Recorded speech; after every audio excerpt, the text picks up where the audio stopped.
We're going to go into the why, which is what the functions of behavior. It is important to know that there may or may not be one function of behavior. There could be multiple functions of behavior. A function of behavior could be defined as what do I have to do to get what I want? So, whatever that behavior is, that gets reinforced.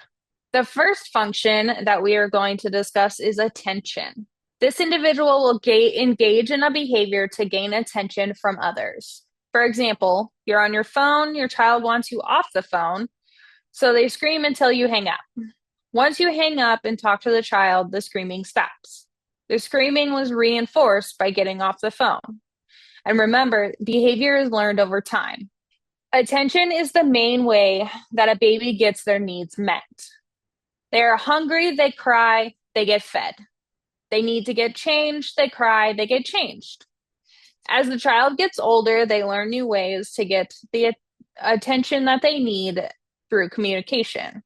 This brings it back to the lack of communication that our individuals or kids have.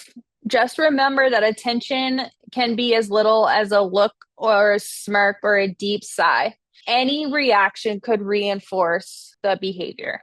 This is where the phrase of negative attention comes in.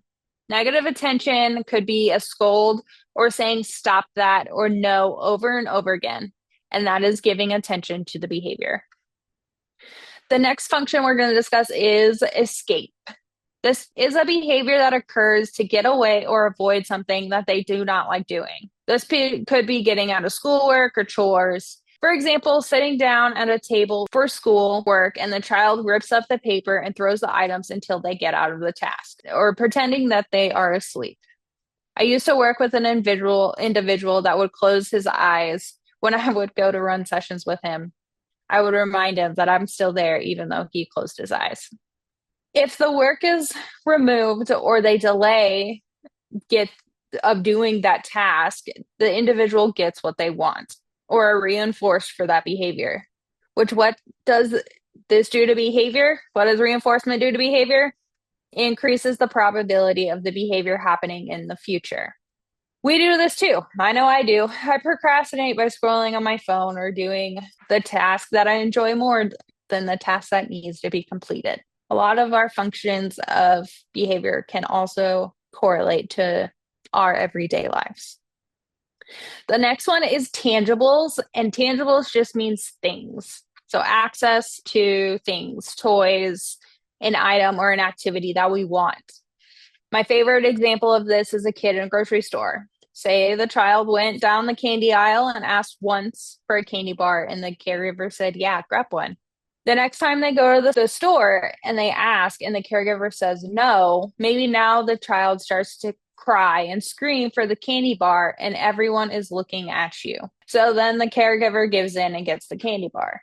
The next time they go in the store, the child might start with screaming and yelling because that's what worked the last time. And the caregiver still says no. Now it elevates to hitting and kicking, and then the caregiver may give in. And that's a really good way of also explaining how behavior can increase or how behavior can change over time. And the last function we're going to talk about today is something called automatic reinforcement. The last three functions that we discussed, so that attention, a tangible, and demand or escape, all have a social component to me. That means is that there's just another person involved in the reinforcement of the behavior. The automatic or sensory form of reinforcement does not involve another individual for reinforcement. This reinforcement has something to do with their internal stimulation. That could mean hand flapping or spinning over and over. To what I have seen, behavior as severe as head banging, biting oneself, skin picking, to where individuals could cause serious self-harm. This is the hardest function to assess and treat, though there are assessments that can be conducted to find a similar functional replacement to input that child might be seeking.